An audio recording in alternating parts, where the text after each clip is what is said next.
cha da e fa ga ha I ja ha la na o pa ka ra sa ta u va wa ta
ya za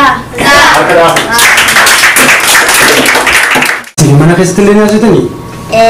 Wah, Qubee Afaan Oromoo jechuun ni ta'a? Menuji.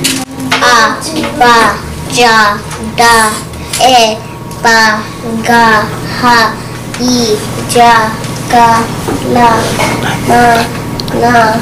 A, ba, ja, da, e, fa, ga, ha, I, ja, ka. A, ba, ja, da, e, fa. Ijolleen teessan eegaas dhufuu eegaltee afaan Oromoo barachuu eegaltee jijjiirama tokko tokko kaa agarsiifte qabdi. Afaan Oromoo duraan hin dubbatanii ture, hin dubbisanillee hin dubbatanillee, amma hin dubbisanillee hin dubbatanillee. Maqaa ofii ni barreessan. Yeroo hagamta kaaf gos fiddan kana rakkoon takka takka biyya kana keessa jireenyi adii ulfaata. Rakkoon isin mudatu fa'aa hin jira. Rakkoon na mudate hin jiru maaliif ijoolleen afaan Oromoo haa baratanii waan fedhii qabuuf sanirratti waan fedhii an qabuuf rakkoon na mudate hin jiru. Sa'aatii kiyya daraaf jecha waan weesti godhee asitti as taa'uuf tanaaf jecha rakkoon na mudate hin jiru. Hawwan biraatiif warreen ilmaan qaban biyya tana keessa namni hedduun ilmaan qabaa. Ilmaan afaan Oromoon beekanii aadaa Oromoon beekanii hawwan biraatiif mee maal dhaamtan? Hawwan biraatiif waliin dhaamu ilmaan isaanii akka afaan isaanii hin daganne akka aadaa isaanii hin daganne afaan isaanii akka baratanii akka dubbatan akka barreessanii jedha. Asitti afaan Oromoo si barsiisuu si agarre maaltu si kakaase afaan Oromoo barsiisuudhaaf? Afaan Oromoo barsiisuudhaaf kan nu kakaase haala biyya kana keessatti jiru. Dacheen jiru dachee Ameerikaa kana. Dachee kana keessatti maatiin ijoollee isaanii aadaallee ta'e afaan seenaa isaanis barsiisuudhaaf hedduu rakkatan. Maaliif mana keessatti kaartuunii adda addaa jira. Kaartuuniin kun afaan Ingiliffaatiin kaalcharii biyya kanaaf barsiisa. Waan biyya keenya waan ol qabatu waliin irraa baratan tokko illee jiru ture. Alas baanaan iskuulatti illee warri wajjin oolan akkasuma wanti baratanillee kaalcharuma aadama seenaa biyya kanaati wanna hunda soomaatiin isaanii hedduu hojii bakka cufaniif eenyummaa isaanii barsiisuudhaan kanaaf ni gargaara jennee yaadne. Qubee afaan Oromoo qofa moo ni biraa ni barsiisaa jettanis jira? Saabjektiiwwan biraallee ni barsiisna akka barumsa isaan irratti cimaniif fakkeenya maatii ni barsiisa. Hangam takkaaf barsiisaa jirta? Amma fulbaana barakuma lama fi kudha shanii irraa kaanee gammaatti barsiisuutti jira. Fedhiin ijoollee akkam fakkaata? Fedhiin ijoollee tilmaamuun kan hin danda'amne baay'ee namatti tola. Kilaasiin tokko har'a dhimma wayii qabaannee torban dhufutti kilaasii hin qabne yoo jenneen yeroo nutti aaran agarta. Kilaasii torban dhufutti immoo qabaachuu kennan darbaniitu yeroo nu gaafatan agarta. Hedduus kilaasii keessatti mirqaana gaariitti qabu.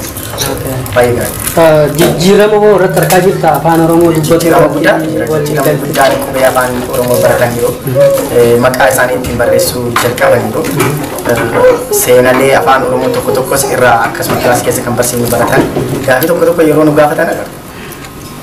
Kuni maali jedhanii mana isaanii galanii maatii isaanii yoo gaafatan yoo nu deeganii gaafatan agartaa hedduu barumsa kanatti hedduu wanta jedhanii. Rakkinoonni si mudate maaltu jira waan kana barsiisuu irratti si mudate? Rakkooleen nu mudate rakkoo haaluma biyya kanaatiin wal qabateedha. Kunis namni biyya kana jiruun isaa xiqqoo baay'ee wajjin hin fiigde. Kanaaf yeroo tokko tokko nuuf fiduu irratti rakkata maatiin tokko tokko. Isaan sanillee haala adda addaa arreenji goone akkatti fi kabbamu haala san mijeessuu irratti hojjechaa. Egaa dhaamsi ani dabarsu dhaamsa gabaabduudha. Dhaamsi kunis Oromoon hunduu ilmoo ofii seenaa isaanii aadaa isaanii eessaa baatee isaanii hunda barsiisuu irratti hawwii fi sagantaa sammuu isaanii keessatti akka qaban nan beeka. Sagantaa kana hojiitti jijjiiru. Kanaaf immoo wareegama barbaada. Wareegama yerooti wareegama waan tokko tokko dabarsitee kennuuti. Isuma san barbaachisa. Kanaaf tattaaffii fudhachuu qaban kaka'umsi akkanaa kuni bakka hundattuu jalqabuu qaban ni danda'ama. Afaan Oromoo dubbachuu qabdee waan murteessineef sagantaa qubee afaan Oromoo kana kilaasii eegallee akkasitti ijoolleen nu ammaan tana afaan Oromoo ni dubbistii ni barreessitii itti laasinee sa'aat akkaaf herreega fa'aa qo'achiifna jechuudha sa'aat akkaaf. Dhaamsiniin ani qabu